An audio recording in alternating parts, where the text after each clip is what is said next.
An 800-year-old science vessel was just found at the edge of the Beta Quadrant. Dr. Kovich needs Discovery to jump there immediately and secure it. What's on board?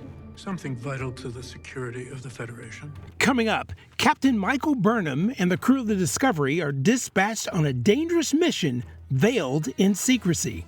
We will be taking Dr. Kovich on a classified mission. This is a red directive. Tensions rise, doubts multiply, and suspicions cast long shadows as the enigmatic Dr. Kovich oversees the operation himself. Lieutenant Sylvia Tilly, step away from the console. What, this console? You're attempting to break into a secure Federation database in violation of Security Protocol 6 Alpha. I'll take it from here, officers. What dark forces conspire to conceal the truth behind this mission? I've seen the Romulan's diary. Isn't that enough to convince you to tell me what it all means? That information remains classified. How many more lives are you willing to risk to keep it that way? And what imminent danger could it unleash upon the Federation's doorstep? All this and more. Coming up on the season premiere of the Star Trek Discovery edition of Energize.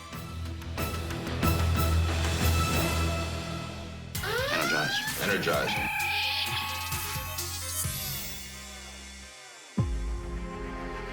We're going into the uncharted regions of the Star Trek universe 1,000 years after James T. Kirk.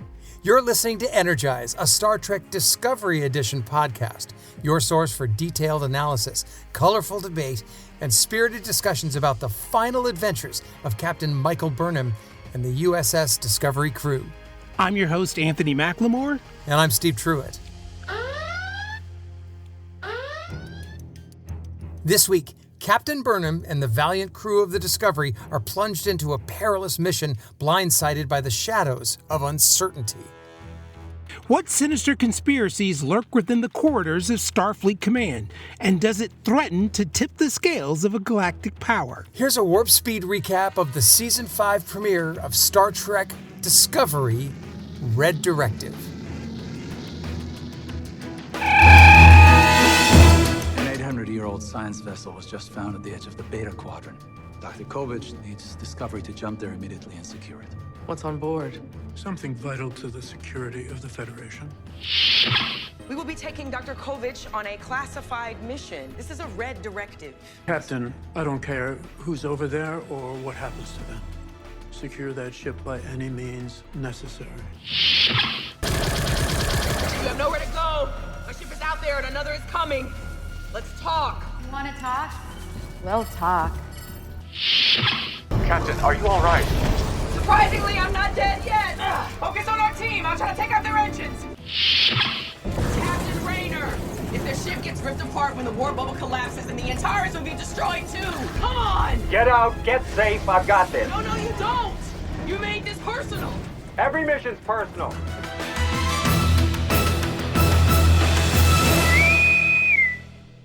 All right, Steve, we are back for Season 6 of Energize. And this is actually, this is the first time we've done Discovery. I know. We've been doing this for a couple of years now, and we managed somehow to avoid or miss Discovery.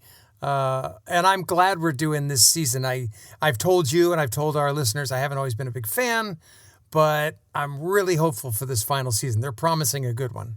I'm really rooting for this show because I was a fan of season 1 and 2. Yeah. And you and I have discussed this off and on over the last couple of years.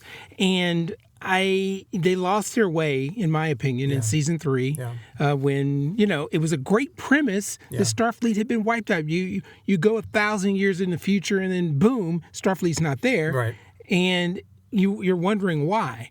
And I just always thought that it would have been great, and they could have continued this theme into several seasons of rebuilding Starfleet and mounting an offensive against the enemy that destroyed them in the first place. But instead, it was a petulant child who had a temper tantrum and, harmonized with, whatever. What's the element?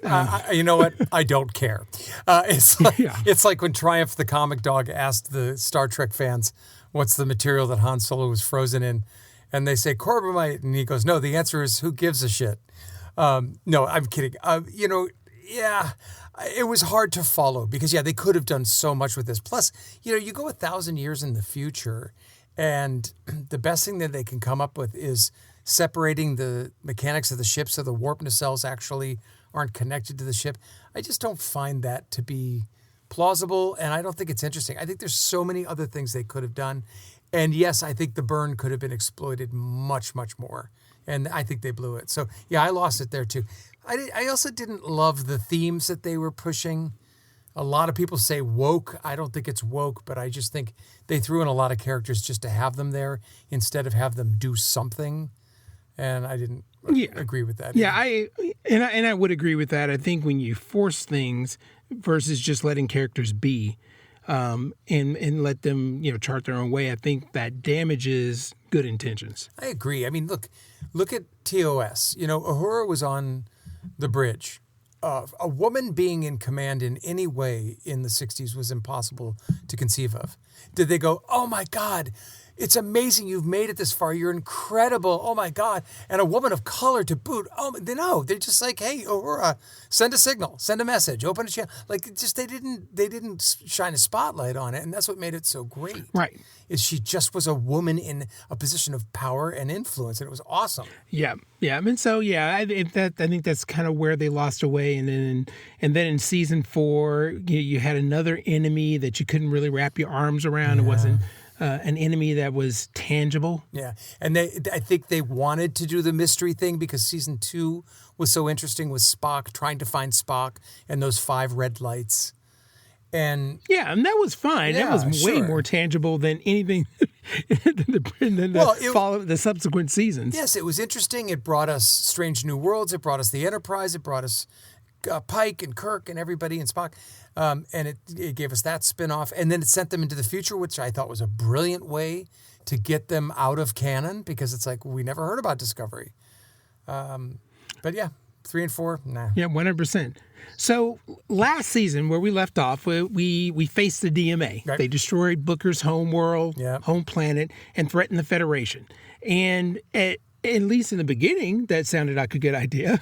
But it ended up being a bust because of their light creatures or whatever the case, energy or whatever they were. Yeah, and how do you fight it? And it didn't quite work. Yeah, and it was just an obsequious, if that's the right word to use, a challenge, just nothing you could wrap your arms around. And there was good interplay between Booker and Burnham because they've always had this tension, and he did betray her and the ship when he ran off to join forces with that rogue scientist. It was about his revenge, and we knew we'd see him again, but it just, I don't know, it was a weird ending to me. Yeah, and I thought that maybe I liked the book character. I liked the fact that she found romance when she was trying to, in the year that she was trying to find Discovery again. I thought that was really, really cool, but I thought the relationship was a little too much. It centered too much in last season. Yeah. And it wasn't fulfilling. It just wasn't fulfilling. Right. Also, Saru fell in love with the Navarre president. And as for those who maybe need a little refresher, Navarre is the reunified Vulcan and Romulan worlds. Which is one of the storylines I love. I thought that was great. It's a Spock legacy. They don't talk about it. I don't know why, but I do love that. It's adorable. She's got to get on a stool just to kiss him. She's so tiny. Yeah, and it's Tarina. I always love their T's. T'Pol, T'Pring, Tarina. Yeah, exactly. So Tarina. And so Saru fell in love with her, which was new and different. Till he got offered a job at Starfleet. Which was a great thing for her character, and I loved it. And that's going to set up the Starfleet series, which I guess is going to be coming up in 25 or 26. That's correct. And as part of Booker's penance, Booker was tasked to help with the relocation of people from destroyed worlds by the DMA. Yeah, and that's another ongoing theme in Star Trek. When Vulcan was destroyed, Spock was, in the 2009 J.J. Abrams, the older Spock put himself in charge of relocating people. There's a lot of those themes that we see. So that was kind of an old one, but we got it. Captain, are you all right? Surprisingly, I'm not dead yet. Focus on our team. I'll try to take out their engines. We can get back whatever was in that vault. So we begin with Captain Burnam on the hull of the ship that's flying at warp speed, and she's trying to board it. Or disrupt it, one or the other, but it's a fantastic way to start it. I've never seen any kind of... First of all, the visuals are stunning. This whole episode was just gobsmacking. It's so beautiful. But I've never seen anyone stand on a ship during warp. I thought that was just super cool. So I'm like, okay, they opened great. Yeah, I would 100% be terrified of that situation. A speck of dirt, a grain of rock, and then boom, you're done. Can you imagine? Yeah. Like, just anything. Exactly. Pulverize you. Yeah. But she's trying to get in there because apparently this ship has taken something from a vault, or whoever's inside of it. She's got to get it. Exactly. And then in that moment, we flash back 4 hours earlier at a Federation celebration of the 1,000th year anniversary of the Federation. Tonic 2161.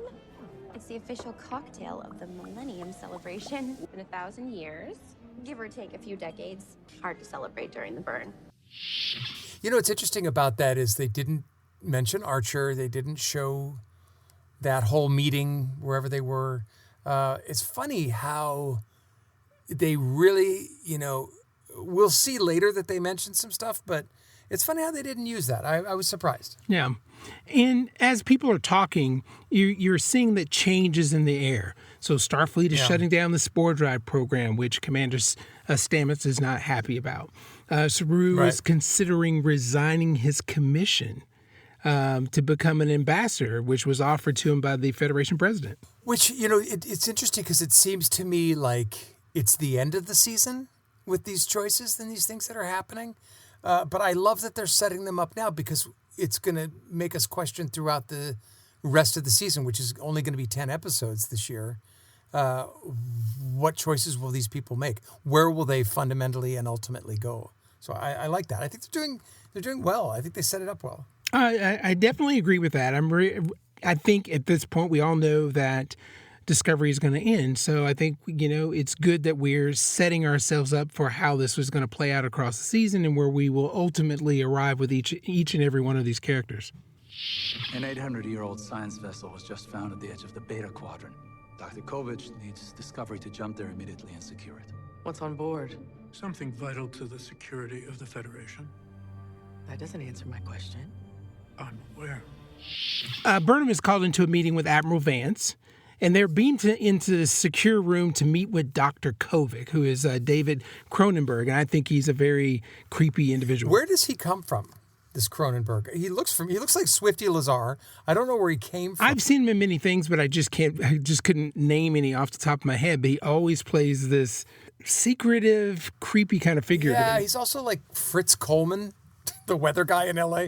Like he's just he does like Fritz Coleman. He's so quiet and he doesn't really emote. So I'm always wondering, like, what's his deal? But he is a doctor. But they've been asked to secure this 800-year-old science vessel at the edge of the Beta Quadrant, and they found it apparently on board an 800-year-old Romulan ship, which I'm like, okay, I think they are on to something here. This may actually be interesting because there's history here. 800 years old? Very much so. And they're pretty ambiguous about, what they're looking for. They just want to gain access to this ship. And Kovich says that there's something on it that's vital to the security of the Federation, but he's not being forthcoming with Burnham. Right, and she's like, what is it? You got to tell me if I'm going to risk my crew, all this stuff. And he just throws out the two words, well, it's Red Directive. And she's like, okay. So I wasn't sure what that meant. I'd never heard of that term until now.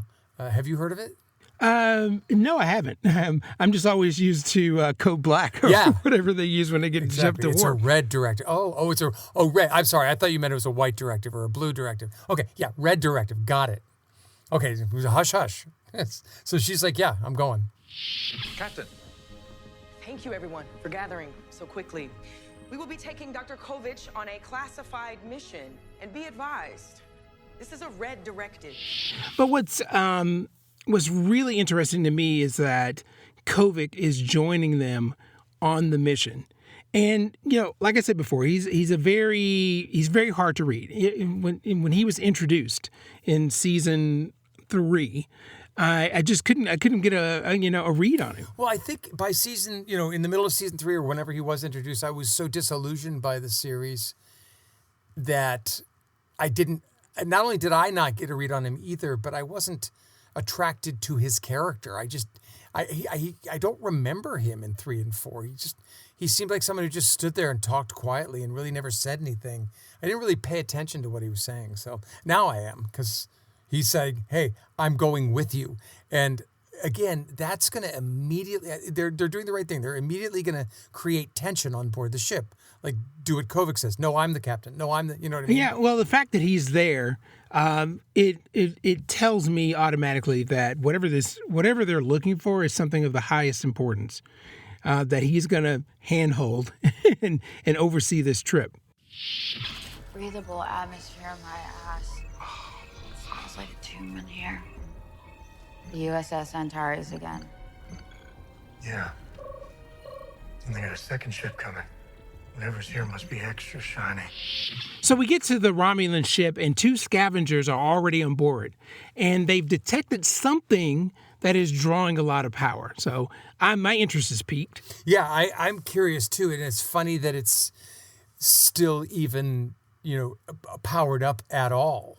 I find that interesting that, it's 800 years old. It's amid all this debris in this wasteland, or something that's sucking in all these other, or holding on to all of these other pieces of debris. And there it is, powered up. That was kind of strange to me. Reese, Awoshikun, with me. We'll keep phasers on stun. That might not be sufficient. Sir, lethal force is only authorized. Captain, I don't care who's over there or what happens to them. Secure that ship by any means necessary. Upon Discovery's arrival, they detect 2 scavengers, the 2 scavengers on board, and Kovich authorizes the use of lethal force to secure the ship by any means necessary, which raises an eyebrow. Sure. And I actually like the way he said it. He's like, no, you're not setting your phasers to stun. You will use maximum force. I don't care what happens to the people over there. I was like, that was a really bold line. I started to think, like, did they get some help this year in writing the scripts and creating the tone? Because suddenly it feels like a different show to me. Yeah, interesting. I hope that plays out nicely. But I hope so too. That's my fingers are crossed. I know. I'm like, I don't trust this guy. I mean, to you don't trust Kovich? Yes, I don't trust Kovich. I don't trust him. I do not trust him. The fact that he's on the ship, now he's saying by any means necessary. And the thing was, Burnham immediately was like, well, that's not protocol. Then he cuts her off. He's like, I don't care. Yeah, see, I didn't feel that way. I felt like he's come in. He's been a quiet figure these past 2 seasons. He's coming in and suddenly he's like, look, this is, red directive means red directive. I will waste this whole place and all of you to get to this. He doesn't seem nefarious to me. He seems desperate. And I kind of buy it. I'm like, oh my God, this is serious. I didn't not trust him. There are other characters I don't trust, but I do trust him. Ooh, okay. I disagree with you. I'm gonna go right on that one because I don't trust him. Yeah. If you can't be square with me on what we're trying to do. Well, I see what you're saying, because you've been burned by other admirals in Starfleet, the ones that were eating the worms. Yeah, exactly. Yeah, exactly. Okay, I don't think he's a worm-eating alien. I think that he knows something is serious, and it's like, I don't have time to answer. It's like a parent, just because I said so right now. I think that's what's happening. If I'm Burnham, I'm keeping my guard up. Yeah, I mean, I'm a loyal soldier. I do what I'm, ordered to do. Yeah. But at the same time, I have to keep one eyeball on him and one eyeball on the mission. Yeah. You have nowhere to go. A ship is out there and another is coming. Let's talk. Fine. You want to talk? We'll talk. So Burnham and company board the ship and are immediately attacked by the scavengers, who have some kind of ancient relic in their possession. But before she can retrieve it, they blow a hole in the bottom of the ship, and Burnham is sucked out in space. Well, there's some interesting tech there that I thought was cool. There was 2 other people in the away mission. I can't remember who. Washington may have been one of them, and they shoot these kind of gel containers where they are held in place and they can't move. They can breathe, I think, but Burnham's able to, dodge it, and she knows that they have nowhere to go, and they're using some kind of stealth technology. And she's like, "I know you're here. Come out, come out." So they go, "Okay, we'll come out." So they come out, and they see this weird thing in their hands, and they throw this thing that looks like a time bomb or some kind of explosive device on the ground, take off, blows the hole in the ship, and Burnham is blown out, which scared the crap out of me. Oh, yeah, 100%. I mean, sucked into the vacuum of space. Luckily, she has a space suit that automatically deploys. Now, that's where the 3000s work for me. It's like it's an Iron Man suit that comes up with Wakanda tech, you know. I thought that was cool. Oh, very much so. I mean, it does. That does work, and it does make sense for that time frame. Yep. So, you know, Burnham. So we now have merged with where we started with her on the hull of the ship. Yeah. And she's trying to disable the warp engines, and this other Federation ship jumps in and nearly tears the ship apart with its tractor beam, and she's like literally going at this captain, one Captain Rayner. Captain Rayner! If the ship gets ripped apart when the warp bubble collapses, then the Antares will be destroyed too! Come on! Get out, get safe, I've got this. No, you don't! You made this personal! Every mission's personal. And he's got this interesting voice. He's really calm for a guy that's in hot pursuit. But there he is. He's got his tractor beam in warp, saying, nope, we're not going to drop him again. We're not going to let him go, Burnham. We're not going to let him go. She's like, let it go. It's tearing everything apart. And he keeps saying no until he has to acquiesce. And she lets go of the ship and floats back. And then they get away. Yeah. And just as the ship jumps, it projects, it sends out these projectiles that all have their own warp trails. Yeah. That was a really great idea. Yeah. That was really cool. Yeah. That was really cool. So they're like, okay, well, there's 12 different signals. It'll take us a century to find where they went. They'll be long gone. What do we do? And Burnham's like, well, I do know someone who can detect scavenger, true warp trails from fake ones. Let's give him a call. And of course, who's it going to be? It's going to be Booker. It's going to be Booker. It's going to be Booker. Yeah. Right? He was a courier. He knows how to do all these runs. He does. Warp signature trick. Same kind we used on the Skaptar job. So that's what you asked me then. See if I could sniff out which is the real warp signature. You have experience, expertise, and insight. That was a lot of very professional words, Michael. So during a briefing, we found out that the scavengers' names are Locke and Maul, and they've stolen a Romulan puzzle box that belonged to the Romulan scientists. Right. So I just got to say, I know they have trouble coming up with names. There's so many names you have to come up with. But, dude, Locke and Maul, like, let's just come up. Can't you just call them, like, Phil and Betty? Like, can someone just have a name? They always have to be, and if it's really out there, it's got to be with a Z, like Zephram Cochrane. Or I think that Locke and Maul, and we're going to have to hear that all season, and that's going to bug me. I know it's going to bother me. Oh, it is really simple, Locke and Maul. I know, it's just so unimaginative. I don't know. It's just me. It'd be weird if it was Jonathan. Hey, Jonathan. Give me back that tech, Jonathan. Yeah, that would make it corny, obviously corny. It would be funny, especially if it was like a really big beast. Like, Jonathan, you come over here. Give me the tech, Jonathan. Give me the tech, Jonathan. Mary, come here, Mary. That's right, Mary. That's right. No, just wouldn't work. Just wouldn't work. No. But even in this briefing, Kovich is still mum, and the Admiral doesn't even know. Yeah. What did they steal? A Tanjakran, a traditional Romulan puzzle box. It was secured in a cloaked vault. Dr. Kovich, any context would only help our mission. I'm not at liberty to share details. I'm sorry, Admiral.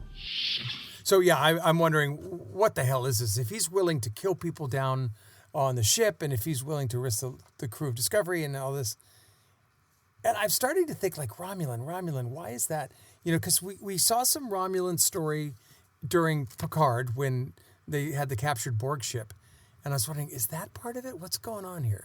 Yeah. Well, clearly it's something, in a logical, free-thinking person will go like, okay, if he's behaving in this manner where he's going to jump ahead of regulations and things like that, this must be pretty serious. Yeah. I bought it. I bought the seriousness of it. If I were still in the game and scored something that everyone in Starfleet was after, definitely wouldn't take it anywhere in Federation territory. Kumal. Dealer there loves the old stuff. Goes by the name of Fred. So Book locates, he surmises, he does deductive reasoning and figures out the scavengers, they're all about selling. Because remember, when the scavengers got located this artifact, they didn't know what it was. Yeah. And so they just knew it would be valuable because it's on an 800-year-old ship and someone wanted it. Exactly. Since everybody wants it, then we must have it. So now that we're looking for Fred, the Admiral dispatches Burnham and Captain Rayner's ships, which immediately it leads to a pissing contest between the two of them.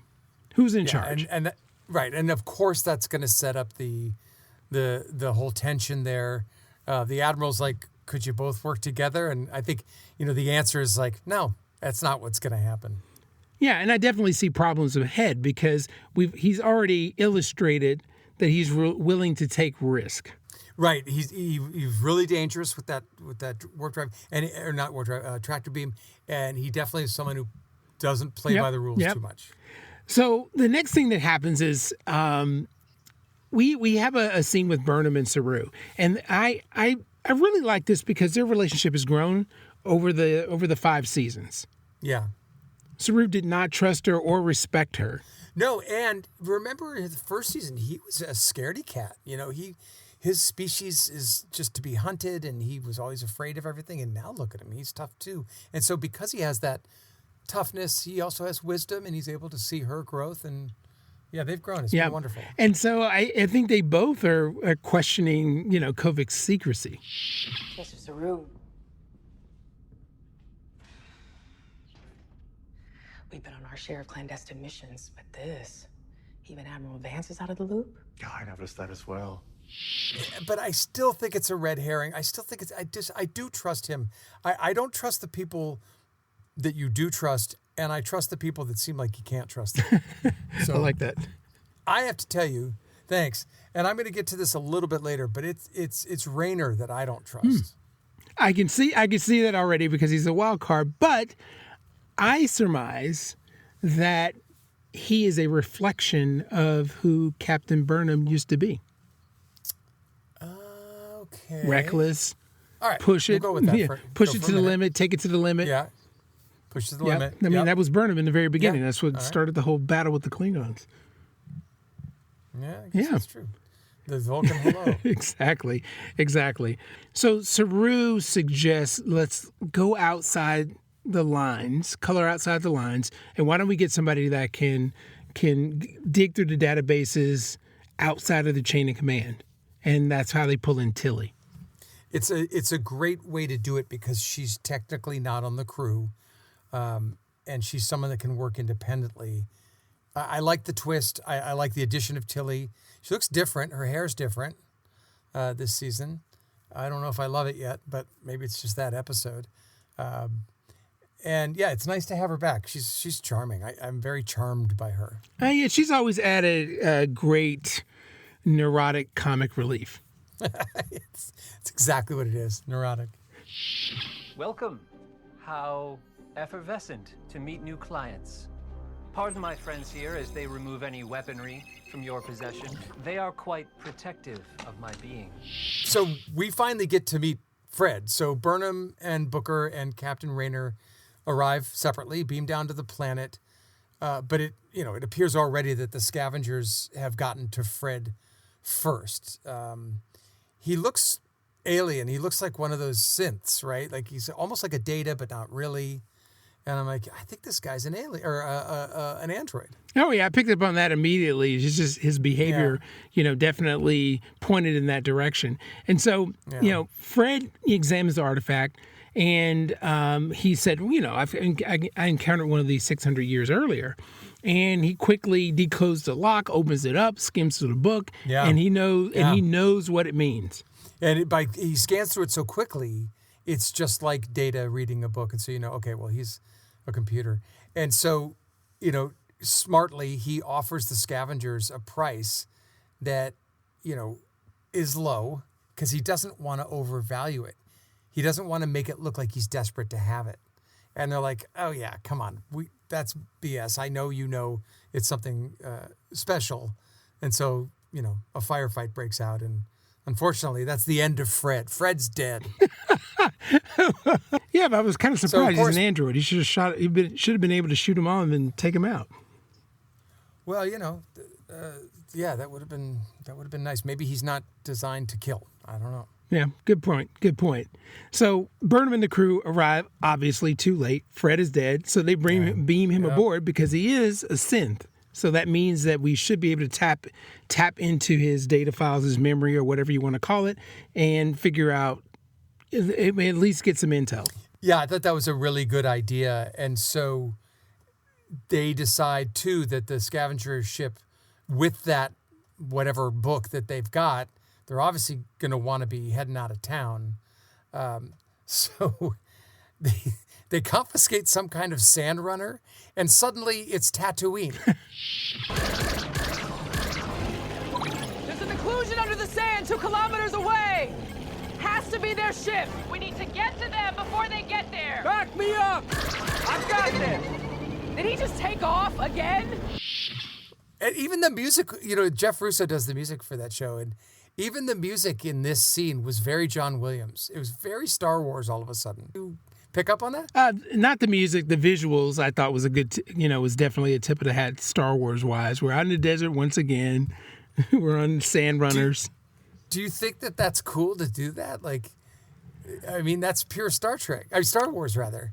No, it doesn't bother me because vehicles are vehicles. It's not something that I would, go, oh my God, they're ripping it from Star Wars. And, it would be more if all of a sudden somebody used the Force, and then I'd be like, okay, this is a rip. But vehicles are vehicles. I mean, if you're going to be out in the desert, of course you're going to have some kind of sand vehicle. So I don't mind it. Okay, fair enough. So they get it. They roll out there or glide out there, whatever they do with the sand runners, and the scavenger ship is takes off, and it's heading into a mountain that has a tunnel system where they've laid explosives at the entrance. Can you beam me to the cave? I need to disarm the device.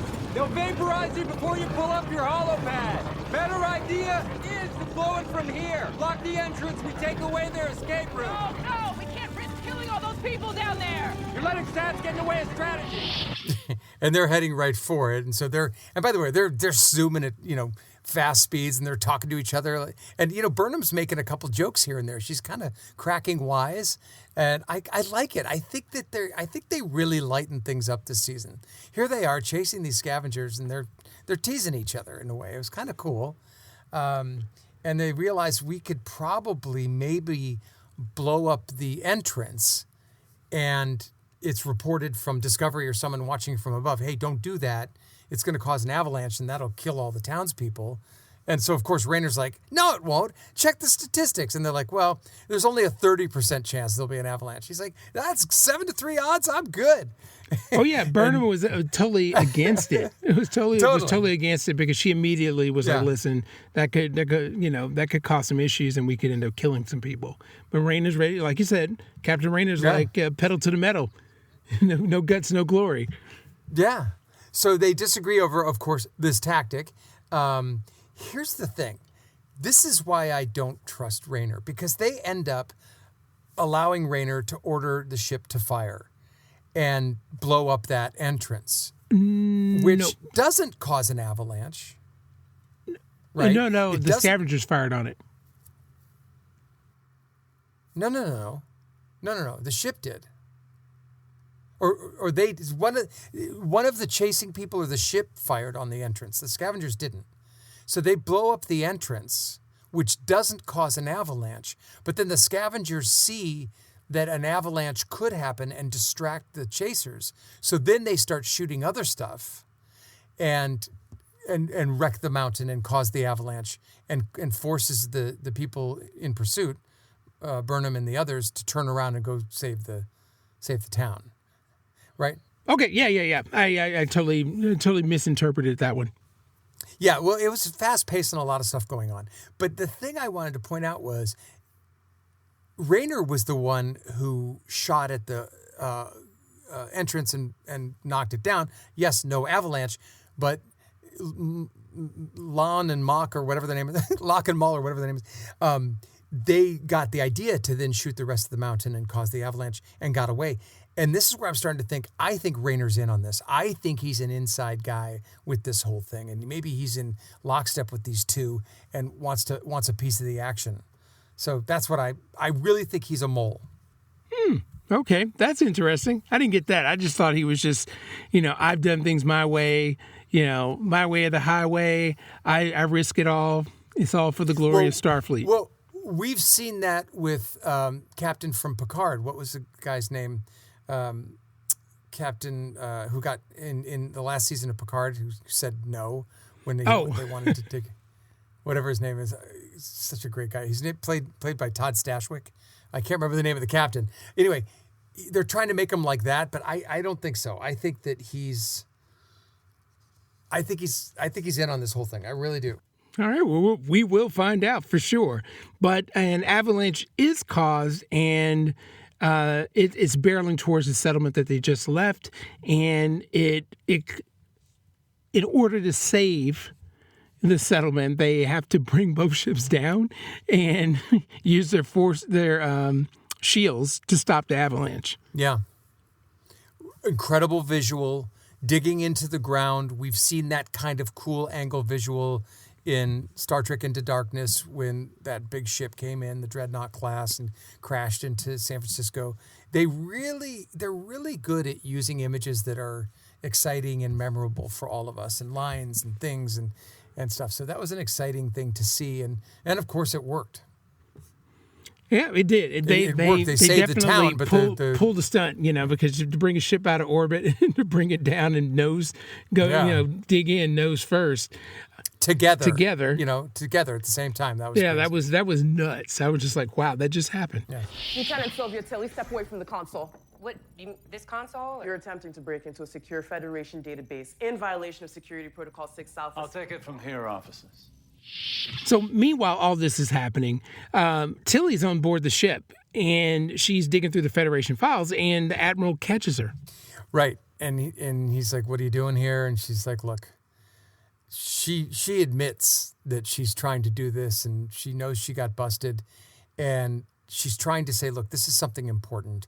And she says to the Admiral, "I you can bust me and all of this, but this is something that Kovich's not coming clean, and we need to know what's going on, and this just isn't fair."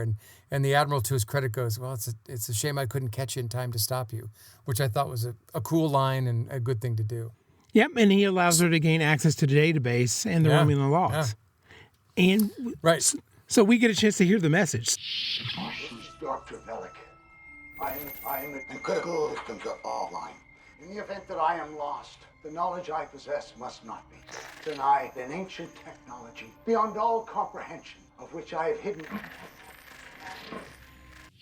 So clearly, this Romulan scientist reveals that indeed that there's some kind of game-changing ancient tech that's hidden in the shadow of the twin moons. I'm like, okay. Shadow of the twin moons, yeah.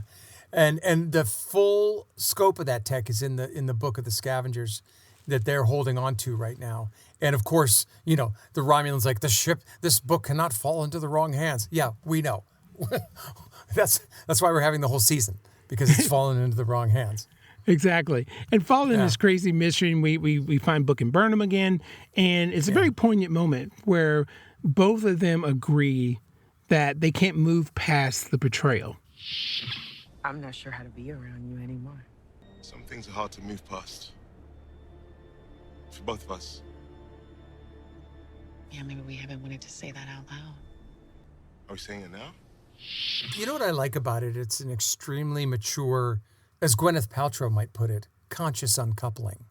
They're cool about it. They agree. I think she's the one who's pushing it more than he is, obviously. I think he would love to have her back, but she's like, look, this just can't happen. And he's like, yeah, you're right. Okay, cool. And they somehow find a way to be okay about it. Yeah, they did it in a very mature way, which leads to another relationship. We're back with... well, I can never pronounce her name. Truitt? I think so. Is it Truitt? Florida? I don't know what it is. I am going to accept President Rillick's offer. I want to be with you. If I may, I do believe it would be only logical, given this development, for us to codify our mutual commitment in a more official capacity. But it's an interesting juxtaposition, because we go from a breakup to a marriage proposal. Yes. You know, in true Vulcan fashion, the woman asks. She suggests. She does not ask. And he's like, "Are you asking me to marry you?" And she's like, "That would be a typical request, yes." And it's adorable. And she has to, and the way she said it, let's codify our relationship. Yeah. Wow. I'll burn the candles right now. That was hot. What did we find out? Well, something pretty fascinating, really. We were able to download the last 15 teraquads of data from his ocular processing unit, and he got a pretty good look at the diary. So we come back to Commander Stamets, and I was kind of missing him a little bit. I like him. I really loved him in season 1. I didn't like him in 3 and 4. I'm hoping he redeems himself this year. But he's able to retrieve Fred's memories, and they're showing the location of that next clue, which is the location of the artifact in that Twin Moon section. So with the information that Stamets gave to Burnham, she goes back to Kovich and challenges him. You know, I've seen the diary. I know what's there. Dr. Kovich. I know about the distress call, Dr. Kovich. I've seen the Romulan's diary. Isn't that enough to convince you to tell me what it all means? That information remains classified. How many more lives are you willing to risk to keep it that way? And of course, Kovich's going to be like, look, I shouldn't be telling you this. You shouldn't know about this kind of stuff. It's too red directive for you, you know? But he finally acquiesces, and he discloses the history of the tech and who created it. And this is where my mind is blown. Because I didn't see this coming too much, but they show that it's linked to a mission where some captain, I don't know his name, I think was Picard, encountered a race of people called the progenitors. And I'm like, oh, perfect. And I was like, that's where I've seen that Romulan before, because he was one of the people that was trying to catch the clues. I loved that episode of TNG called The Chase, where he meets his old archaeology professor and he sends him on the chase. I love that episode. I love that they're bringing that back. See, they found the formula, Anthony. I agree. Talk about canon. Bring it back to the old stuff. Get us back into canon. And they did it. Yeah, and I thought this was a really good launching point. So now, you know, we're talking about the progenitors. So now I understand why this power, this artifact is something that we have to get a hold of, because, you know, we're in a situation where basically we're running with a Genesis device. Yeah, I didn't get that because no one said Genesis, obviously, but I was like, but again, this is why I trusted Kovich, because I knew it was something big. But I'm curious as how, what kind of power this could unleash. Could it wipe out all life in the universe? Is he going to pull a Thanos with this, or what does it mean to have this kind of power? You know, in the wrong hands or the right hands? That's what I'm curious about. Right. I mean, with anybody who can create life, if you can create life, I think there's always the inverse of that, which means you could destroy life. And I think that makes it a dangerous tool in the wrong hands. Yeah. So I can understand why the Federation wants to get a hold of it first. Well, I got to tell you, man, for a show that I wasn't thrilled about covering and haven't been in love with for the last 2 seasons, I was really happily surprised at this first episode. It was great. I agree, and I like the premise of this, of this season. So now we've set ourselves up. We're on this quest to find this device. I don't know if that lasts the whole season. Maybe it's a mid-season, and what I've seen a pattern is there's always a turn somewhere in these. Well, they didn't do that with the burn. They languished that thing out for 13 episodes or 12 episodes. That is true. But in Picard, they split the seasons into 3, I think, which I also thought was too short. I think they could do this because this is a big story. And if this is 1,000 years in the future, here's what I'm asking for. And I know they've already written it and shot it, so what am I to say? But here's what I would love. I would love to see the creation of Section 31 in the future. This is where Section 31 gets created. Whereas they actually don't find the clue and they don't find the final piece. And so Section 31 is created as time cops to go back and try to eliminate the threat that's building. That's what if they end that way, I'm way satisfied. It'll be interesting to see how they all tie together. But, we know that they did reshoots to button things up once it was canceled. I didn't know Yes, they that. did. They went back and did, I think, a month's worth of reshoots. Oh, boy, to get everything squared away so that it ended properly.